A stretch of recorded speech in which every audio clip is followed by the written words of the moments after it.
الحمد لله نحمده ونستعينه ونستغفره ونؤمن به ونتوكل عليه ونعوذ بالله من شرور أنفسنا ومن سيئات أعمالنا من يهده الله فلا مضل له ومن يضلله فلا هادي له ونشهد أن لا إله إلا الله وحده لا شريك له ونشهد أن سيدنا ومولانا محمدا عبده ورسوله أما بعد فأعوذ بالله من الشيطان الرجيم بسم الله الرحمن الرحيم سبحان الذي أسرى بعبده ليلا من المسجد الحرام إلى المسجد الأقصى الذي باركنا حوله لنريه من آياتنا إنه هو السميع البصير صدق الله العظيم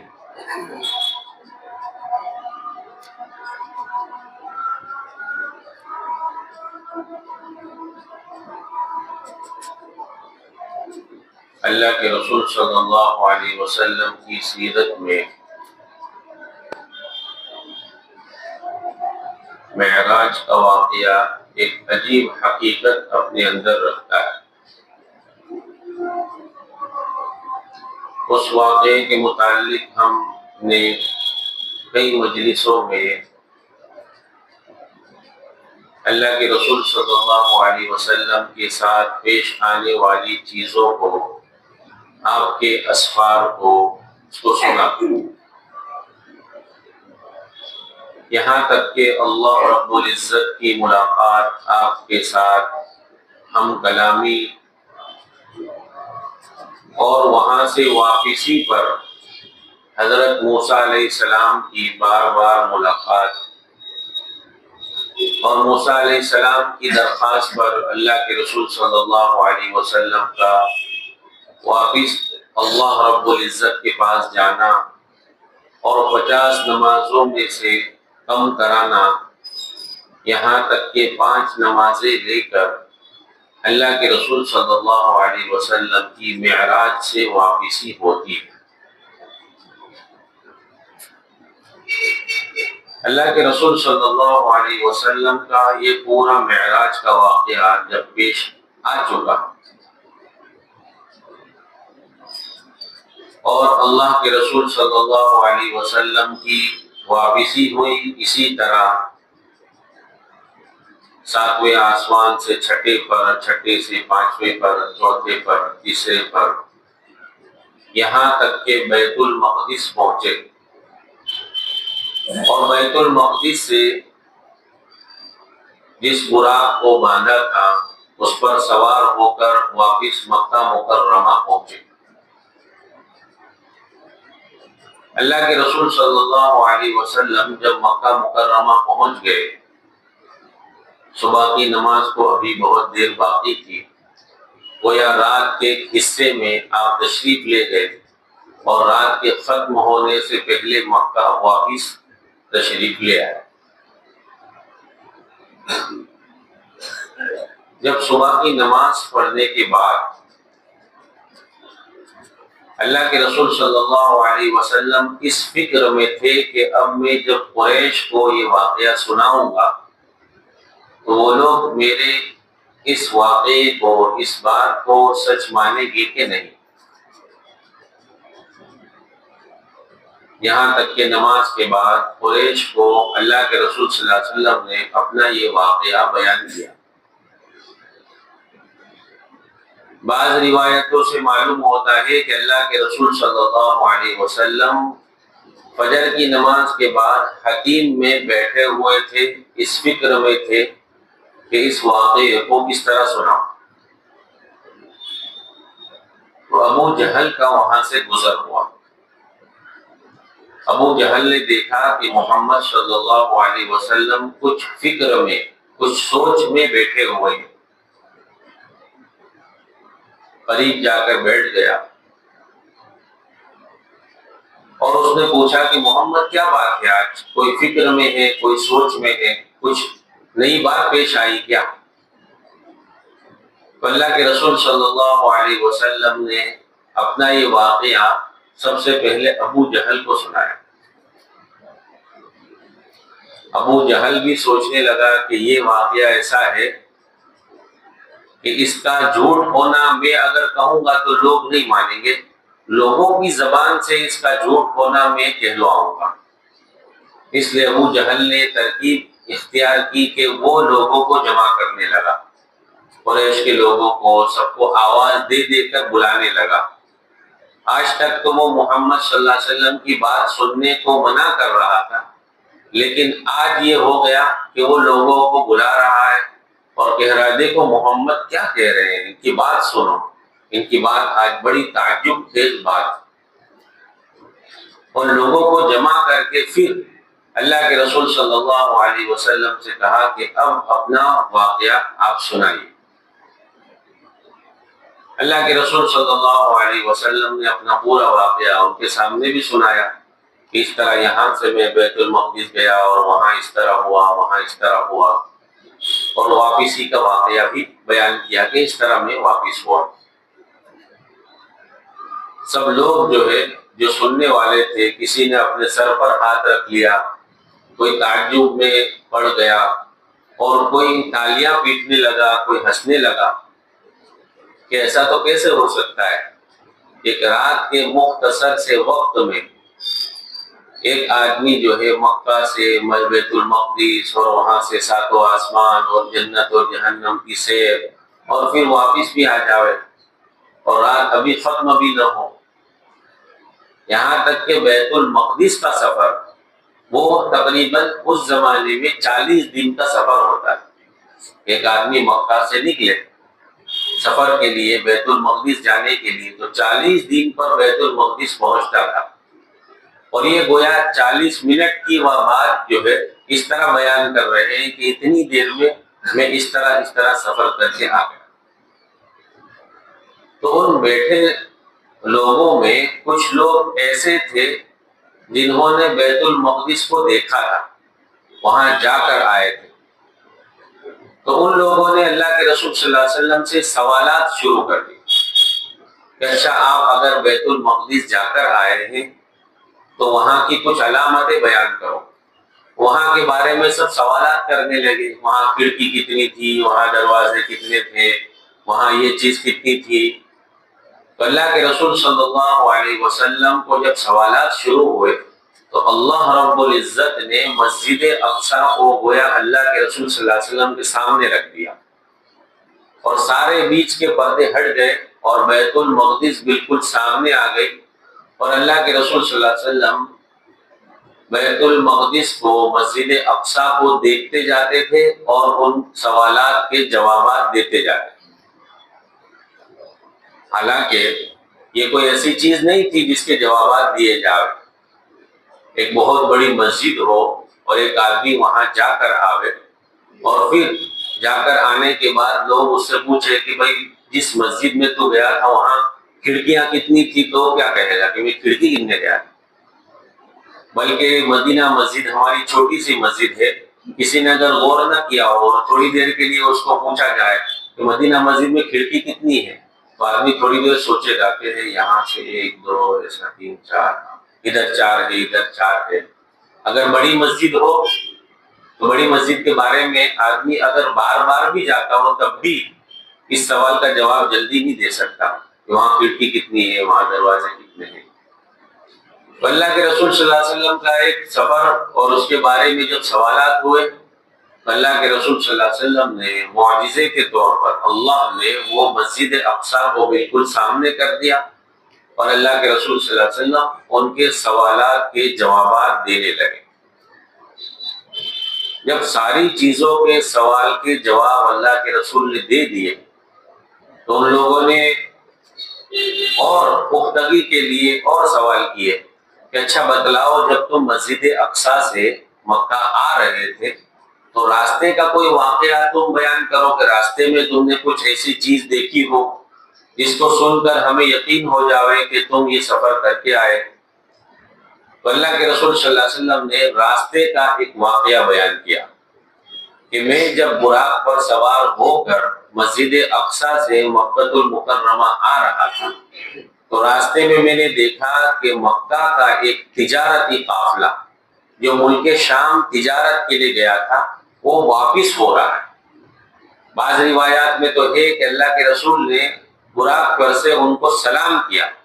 اور انہوں نے اوپر دیکھا بھی کہ یہ آواز تو مانوس ہے، سنی ہوئی آواز ہے، کس نے ہمیں سلام کیا؟ تو پھر دیکھا کہ یہ محمد ہے جو اس طرح سوار ہے اور اڑ رہا ہے۔ تو اللہ کے رسول صلی اللہ علیہ وسلم نے ان کو، مکہ والوں کو واقعہ بیان کیا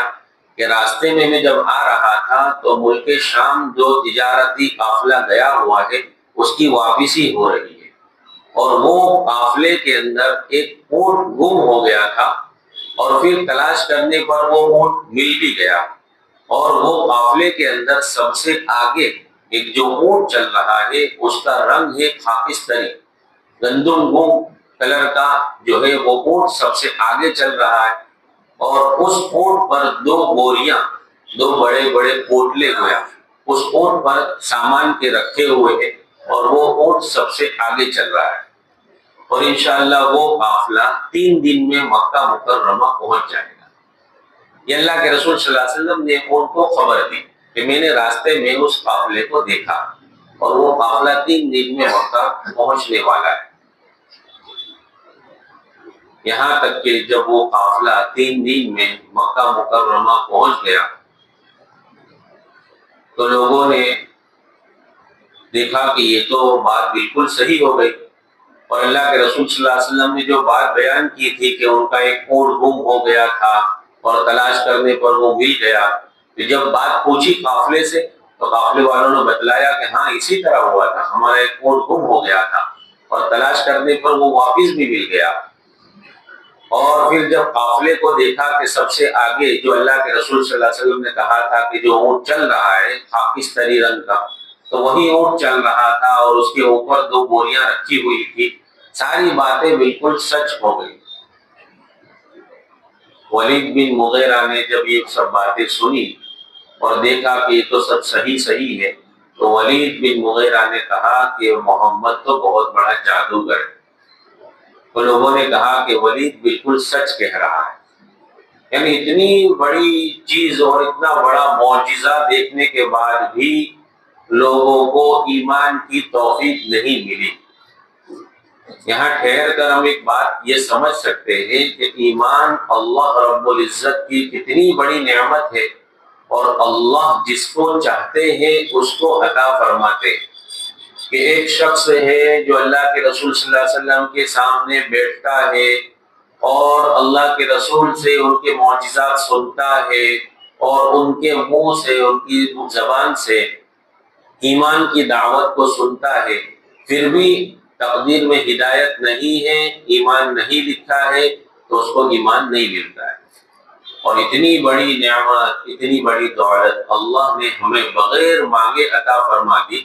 لیکن اب ضرورت ہے کہ ہم اس نعمت کی قدر کریں اور اس نعمت کے اوپر جو تقاضے ہیں اس کو پورا کریں۔ اللہ کے رسول صلی اللہ علیہ وسلم نے واقعہ بیان کیا تو ولید نے اس کو جھٹلا دیا۔ بعض روایات سے تو معلوم ہوتا ہے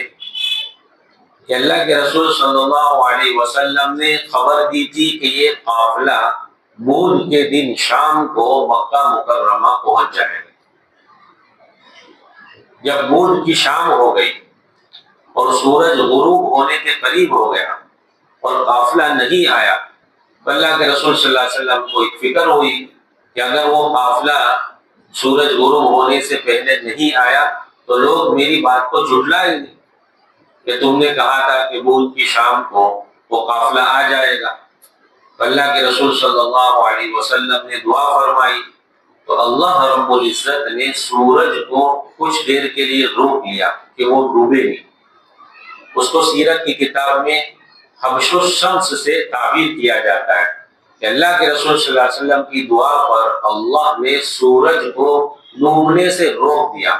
یہاں تک کہ وہ قافلہ مکہ میں داخل ہو گیا، پھر سورج ڈوبا، کہ اللہ کے رسول صلی اللہ علیہ وسلم کی بات بالکل سچ ہو جائے۔ اللہ کے رسول صلی اللہ علیہ وسلم کا یہ معراج کا پورا واقعہ مکہ والوں کو سنایا، اور مکہ والوں نے اس واقعے کو جھٹلا دیا۔ گویا یہ معراج کا واقعہ ایمان والوں کے لیے بھی ایک بڑا امتحان ہے، اور یہ واقعہ ایسی چیز ہے جو عقل سے باہر کی بات ہے، لیکن ہمارا ایمان ہے کہ اللہ کے رسول صلی اللہ علیہ وسلم نے ہمیں خبر دی ہے، یعنی یہ واقعہ بالکل سچ ہے۔ ضرورت یہ ہے کہ ہم اس واقعے سے عبرت حاصل کریں، اور اس کے اندر جو بشارتیں جو ہم نے سنی تھی کہ اللہ کے رسول صلی اللہ علیہ وسلم نے جنت کے اندر جو چیزیں دیکھی تھی اور جہنم کے اندر جو چیزیں دیکھی تھی، ان سے بچنے کی اپنے آپ کو بچانے کی کوشش کریں، اور اس میں جو ملنے والے 3 تحفے تھے ان کی بھی قدر کریں کہ اللہ رب العزت نے معراج میں اپنے پیارے رسول صلی اللہ علیہ وسلم کو جو 3 تحفے دیے تھے، کہ ایک تحفہ 50 نماز، پھر وہ 5 تک پہنچی، اور 5 پر اللہ نے 50 کا ثواب کا وعدہ رکھا۔ دوسرا تحفہ سورہ بقرہ کی آخری آیتیں، اور تیسرا تحفہ کہ جو بندہ بھی اللہ کے ساتھ شرک کیے بغیر اللہ کے پاس پہنچے گا، اللہ اس کے گناہ کو معاف کر کے اس کو جنت میں داخل کرے گا۔ تو یہ معراج کے پورے واقعے کا خلاصہ یہاں ختم ہوا۔ اللہ کے رسول صلی اللہ علیہ وسلم کا سفر شروع ہوا تھا مکہ سے، وہاں سے براق پر سوار ہو کر آپ بیت المقدس پہنچے، بیت المقدس پہنچ کر کچھ نبیوں کی ملاقات کر کے وہاں آپ نے سارے نبیوں کی ارواح کو نماز پڑھائی، گویا آپ وہاں امام الانبیاء بنائے گئے، اور پھر وہاں سے آپ کا سفر شروع ہوا، جس کے اندر وہ باتیں ہم نے سنی تھی برزخ کے عالم کی، کہ اس میں اللہ کی طرف سے کیا کیا سزائیں مقرر ہیں۔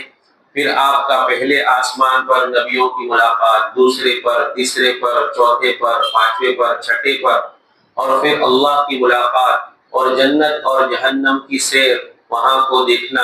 اور اس کے بعد واپسی، اور پھر موسیٰ علیہ السلام کی ملاقات کرتے ہوئے نمازوں کا 50 سے 5 تک پہنچنا، اور پھر وہاں سے پھر بیت المقدس، اور بیت المقدس سے پھر مکہ المکرمہ آپ تشریف لائے، اور اپنا اس واقعہ مکہ والوں کو سنایا، اور مکہ والوں نے پھر بھی اتنا بڑا معجزہ دیکھنے کے بعد بھی، بات کی سامنے تصدیق ہو جانے کے باوجود بھی ایمان نہ لانا، یہ معراج کا خلاصہ ہوا، معراج کا واقعہ۔ اللہ رب العزت ہم تمام کو اس واقعے پر جو عبرت لینی چاہیے اس کو لینے کی، اور اس کے اندر جو چیزیں بیان کی گئی اس کو سمجھنے کی، اس پر عمل کی، اللہ ہمیں توفیق عطا فرماوے۔ آخر دعوانا